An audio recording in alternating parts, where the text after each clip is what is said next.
deux personnes ensemble, convivent l'harmonie. Mais la situation observée est telle qu'on en arrive aux homicides. Et donc, face à un cas comme celui-là, les premiers instincts, ce sont les instincts de suivi.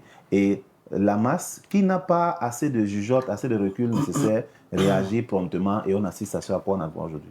Alors, mais maintenant, comment expliquer à M. Lambda que quand c'est par exemple deux nationaux, donc de la même nationalité, la réaction ne sera peut-être pas la même? Est-ce qu'il n'y a pas une question identitaire derrière? Est-ce que c'est pas, je sais pas, une sorte de patriotisme, de chauvinisme? Non, la question identitaire, prise telle qu'elle, ne pose pas de problème parce qu'en réalité, la problématique majeure ici, c'est celle de l'intégration sociale. Est-ce que vous êtes assez intégré? Parce qu'on a vu des espaces où, si vous êtes assez intégré, c'est même les locaux qui vont vous protéger, entre guillemets, le temps que la population puisse s'élever. Mais les frontières ne sont pas beaucoup plus des frontières anthropologiques, non. On a des frontières qui sont tout au moins des aspects liés à l'institutionnel comme résultat du colonialisme. Et ça fait en sorte qu'on arrive à se distinguer entre Camerounais, Congolais, etc.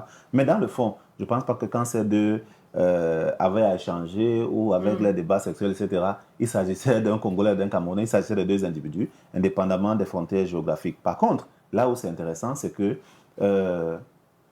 avec le niveau du modernisme actuel, avec le niveau des enjeux actuels, je pense que on a très vite glissé vers ceux qui sont mieux placés dans le domaine vont se prononcer, mais vers des incidents qui peuvent être diplomatiques parce que les enjeux ne sont plus au niveau de deux personnes qui partageaient une même histoire. Aujourd'hui, tout se joue au niveau de deux peuples. Vous voyez, là, on a évolué de la masse à la foule. On parle là de deux peuples et ces deux peuples ont des accords. Et ces accords sont également basés sur deux aspects. Il y a les accords qui sont formels, c'est-à-dire que les juridictions des deux pays se mettent ensemble. Maintenant, il y a les accords qui sont informels, c'est-à-dire que les populations, dans leur pratique au quotidien, vont développer des formes d'interaction qui peuvent être des interactions conflictuelles et à la limite conflictogènes.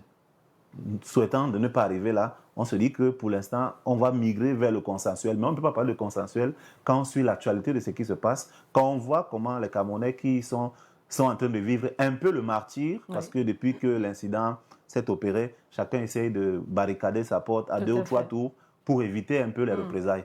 Donc, fondamentalement, voilà la première lecture qu'on peut avoir. Et justement, vous faites bien d'observer, c'est une situation qui nous fait élargir justement le champ de lecture et de débat. Est-ce que, du point de vue anthropologique, est-ce qu'on n'a pas l'impression que peut-être la population camerounaise est quelque peu plus hospitalière ou a une culture différente? J'en veux pour preuve tout ce qui s'est déjà passé par le passé du côté de la Guinée équatoriale, où à la moindre petite tension, c'est toujours des agressions envers le peuple camerounais, mais jamais on a eu histoire pareille du côté du Cameroun envers des ressortissants étrangers. Vous savez que ontologiquement, les Camerounais sont par nature des personnes, tout au moins le peuple camerounais est assez paisible. Généralement, leurs responsables, tout au moins politiques, parlaient de mendiants de la paix. Les Camerounais se caractérisent quand même par leur résilience. Parce que les autres, notamment un peuple comme la Guinée que vous évoquez, mais davantage le Congo, c'est sur le plan socio-historique des gens qui ont une culture de la guerre. Vous voyez, ils ont passé beaucoup de temps dans la guerre. Donc, le volet conflictogène peut être assimilé même à leur ADN.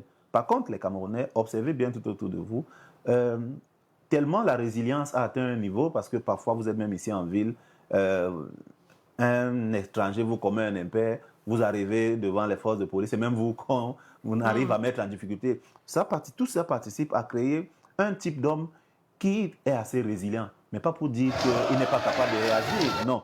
Mais cette résilience fait en sorte que face à une crise, on prend le recul nécessaire pour essayer d'analyser. Les autres, malheureusement, du fait de leur histoire axée essentiellement sur la violence, ont parfois tendance à réagir au premier degré. Par contre, la réaction du premier degré a ses limites. Et on va voir au fur et à mesure qu'on développe qu'on peut en arriver à cela. On peut aussi les comprendre parce que lorsqu'on regarde les images de la dame, on dit quand même que c'est assez horrible. Parce que là, on peut avoir plusieurs grilles de lecture. On peut parler des troubles bipolaires. On peut parler des troubles de personnalité. On peut parler des troubles psychotiques. Je ne vais pas dire psychologiques. Des troubles psychotiques qui font en sorte que la personne peut être quelqu'un qui a emmagasiné un certain nombre de charges émotionnelles toxiques du fait de certaines choses, peut-être qu'il vivait là-bas ou pas, et tend à les extérioriser sur la personne et de la manière la plus abjecte possible. Sans vouloir expliquer ce qui s'est passé, on essaye de comprendre les conditions dans lesquelles ce dernier peut avoir été amené à réagir ainsi. Et donc, pour finir, parce qu'on va aborder la question avec les experts en termes de juridiction et tout le reste, comment, pour la prise en charge après un événement aussi médiatisé, avec des conséquences aussi visibles et aussi sur la durée impactante, comment se fait la prise en charge pour la famille, pour l'enfant de cette jeune dame? Qu'est-ce qu'il faut dire? Déjà que nous sommes dans un environnement assez complexe au regard du fait que les masses médias ont pris un pouvoir, j'allais dire presque absolu. Aujourd'hui, cet enfant ne pouvait rien cacher à cette enfance parce que le lien social s'est effrité légèrement. On a migré des sociétés à solidarité organique aux sociétés à solidarité mécanique, ce qui fait en sorte qu'aujourd'hui, même si dans la famille, tel ou tel cache l'information, il y aura toujours une autre tierce personne qui pourra appeler l'enfant pour dire « Est-ce que tu sais même ce qui est arrivé à ta mère ?» Voilà les photos, voilà les photos. Donc, techniquement, il n'est pas bon de chercher à cacher quoi que ce soit. Par contre, il est intéressant de faire un accompagnement psychologique qui va essentiellement porter sur l'acceptation, même si c'est tragique.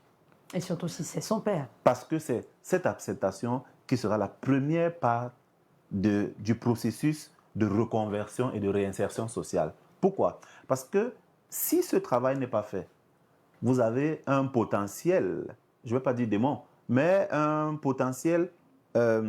esprit vengeur. Quelqu'un qui développe ce genre d'action du fait des clichés qu'il va présenter. Parce que là, nous ne sommes pas dans une blessure. La blessure est une plaie ouverte qui peut se guérir, mais nous sommes en pleine lésion mentale. Et les lésions sont au sein de notre appareil, notre dispositif psychologique. Et ces lésions ont la capacité qu'elles peuvent être chroniques. Et si elles sont chroniques, on a malheureusement un type d'homme qui peut devenir demain un monstre dans la société. Donc il serait intéressant que ces derniers soient encadrés par une pluralité d'experts. Le rôle des experts, et c'est intéressant de votre plateau, c'est justement de faire comprendre qu'il y a un volet psychosocial, il y a un volet psychanalytique et il y a un volet clinique. Lorsque ces trois expertises sont ensemble, on peut essayer d'entrer de jeu, de travailler sur le risque de troubles. Parce que ces troubles peuvent pousser à la dépression et vous aurez quelqu'un qui a du mal à s'insérer dans la société et aura tendance à considérer tout le monde comme le bourreau de sa maman et les victimes vont se compter en dizaines. Merci beaucoup, docteur Jean Mérimée. Tamak, vous êtes psychosociologue. Merci pour cet éclairage. On vous retrouvera bien sûr.